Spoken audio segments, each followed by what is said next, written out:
नमस्कार, NS now देख रहे हैं आप और मैं हूं आपके साथ निखिल श्रीवास्तव। अगर आपने इस साल यूपी बोर्ड की परीक्षा दी थी लेकिन रिजल्ट में आपके कुछ विषयों में कम नंबर आ गए हैं, तो हम एक बेहद जरूरी जानकारी आपके लिए लेकर आए हैं जो हर उस छात्र के लिए जरूरी है जिसने इस साल यूपी बोर्ड की परीक्षाएं दी थी।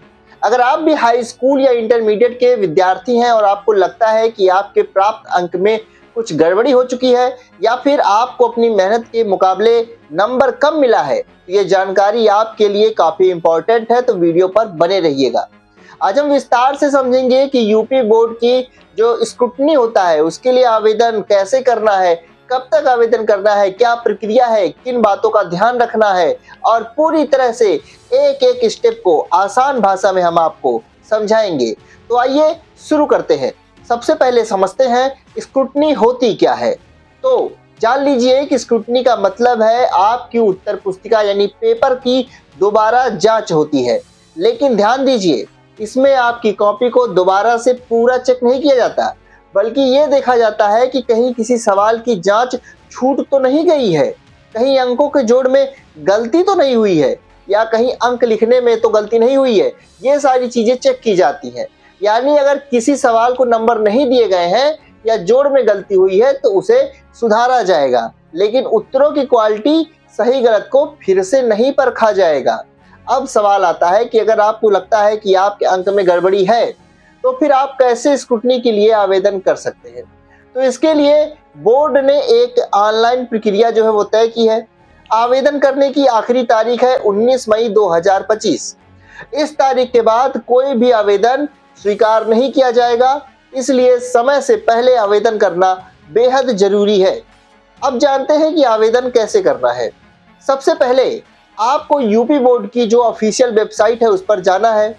यूपी बोर्ड की ऑफिशियल वेबसाइट आप सब जानते होंगे, अगर नहीं जानते हैं तो जान लीजिए www.upmsp.edu.in। इस वेबसाइट पर आपको जाना है। वेबसाइट पर आपको एक लिंक मिलेगा, हाई स्कूल इंटरमीडिएट उत्तर पुस्तिकाओं की स्क्रूटनी के लिए ऑनलाइन आवेदन परीक्षा वर्ष 2025। इस लिंक पे आपको क्लिक करना है। यहाँ आपको 3 विकल्प दिखाई देंगे। सबसे पहला विकल्प हाई स्कूल के विद्यार्थियों के लिए अलग, इंटरमीडिएट के विद्यार्थियों के लिए अलग, और तीसरा ट्रेजरी चालान फॉर्म डाउनलोड करने का ऑप्शन भी वहीं पर होगा। सबसे पहले आपको ट्रेजरी चालान फॉर्म डाउनलोड कर लेना है। चालान फॉर्म को डाउनलोड करने का प्रिंट निकालना है और उसमें अपनी जानकारी को भरना है, जैसे आपका नाम क्या है, रोल नंबर, स्कूल का नाम और वह विषय जिसके लिए आप स्क्रूटनी कराना चाहते हैं। अब बात करते हैं फीस की। स्क्रूटनी के लिए आपको प्रति सब्जेक्ट 500 रुपये की फीस देनी होती है। यदि आप केवल एक विषय की स्क्रूटनी कराना चाहते हैं तो आपको केवल 500 रुपये देने होंगे। अगर आप 2 विषय की स्क्रूटनी कराना चाहते हैं तो आपको 1000 रुपये देने होंगे। अगर किसी विषय में थ्योरी और प्रैक्टिकल दोनों शामिल हैं तो दोनों के लिए आपको अलग अलग 500 रुपये फीस देनी होगी। और चालान फॉर्म भरने के बाद आपको इसे लेकर किसी सरकारी बैंक में जाना है, जैसे state bank of India, Punjab national bank या फिर बैंक ऑफ बड़ौदा वगैरह। यहाँ जाकर 500 रुपये प्रति विषय के हिसाब से फीस जमा कर देनी है। चालान की मूल रसीद वहां से आपको मिल जाएगी। इस रसीद की जरूरत आपको आगे फॉर्म भरते समय पड़ेगी, इसलिए इस रसीद को संभाल कर रख लीजिएगा। अब वापस आपको वेबसाइट पर आना है। यहाँ आपको अपना रोल नंबर, जन्म तिथि, विद्यालय कोड डालकर लॉगिन कर लेना है। जैसे ही आप लॉगिन करेंगे आपकी डिटेल्स जैसे नाम, माता पिता का नाम, स्कूल का नाम, ये आपकी स्क्रीन पर दिखने लगेगा। अब आपको उन विषयों का चयन करना है जिसकी स्क्रूटनी करानी है।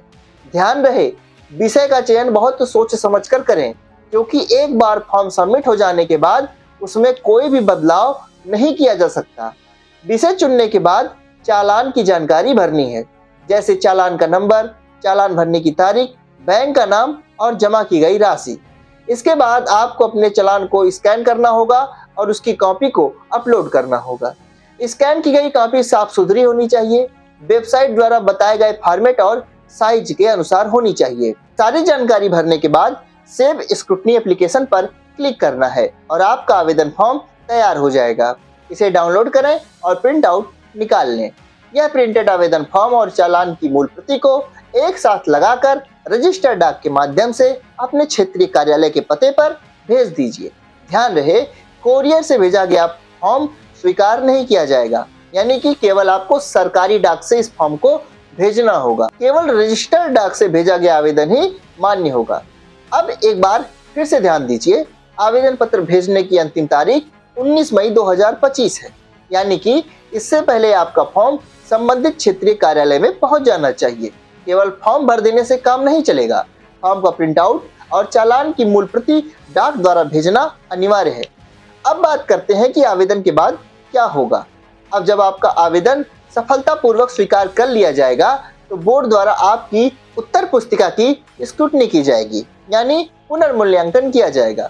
जांच के दौरान अगर कोई गलती मिलती है, जैसे अंकों की जोड़ में गलती, अंक बढ़ाने में गलती या कोई सवाल बिना जांच के छूट गया हो, तो आपके अंक को संशोधित कर दिया जाएगा। अगर अंकों में कोई गलती नहीं मिलती है तो आपके अंक वैसे ही रहेंगे।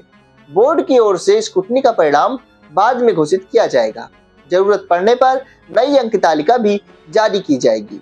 तो कुल मिलाकर स्क्रूटनी एक ऐसा मौका है, अगर आपके अंक कम है तो इसमें बदलाव होने के चांसेस मुमकिन है, लेकिन इसके लिए आपको सही समय सही प्रक्रिया का पालन करते हुए आवेदन करना बेहद जरूरी है। चलिए आप एक नजर डाल देते हैं उन जरूरी बातों पर जिन्हें आपको ध्यान में रखना है। पहला, बिना चालान फीस जमा किए स्क्रूटनी का फॉर्म भरना मान्य नहीं होगा। दूसरा, चालान की मूल प्रति आवेदन पत्र के साथ लगाना अनिवार्य है। तीसरा, फॉर्म केवल रजिस्टर्ड डाक से ही भेजना है, कोरियर से नहीं। और चौथा, अंतिम तारीख यानी 19 मई 2025 के बाद भेजा गया फॉर्म अस्वीकार कर दिया जाएगा।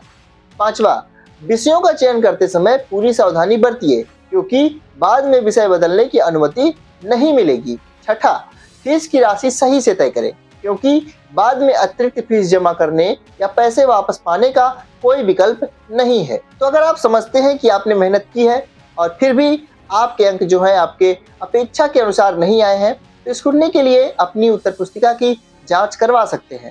यह आपका अधिकार है और बोर्ड ने आपके लिए ये सुविधा दी है। तो देर ना करें, समय पर आवेदन करें, पूरी प्रक्रिया को ध्यानपूर्वक पूरा करें, क्योंकि सही समय पर उठाया गया एक छोटा सा कदम आपके भविष्य को बेहतर बना सकता है। इसी के साथ आज की जानकारी यही समाप्त करते हैं। यूपी बोर्ड के ऑफिशियल वेबसाइट का लिंक हम डिस्क्रिप्शन बॉक्स में दे देंगे, आप वहां से क्लिक करके डायरेक्ट जाकर स्क्रूटनी फॉर्म भर सकते हैं। मिलेंगे आपसे अगली अपडेट में। अगर कोई आपका सवाल हो तो कमेंट बॉक्स में जरूर करें। तब तक के लिए नमस्कार।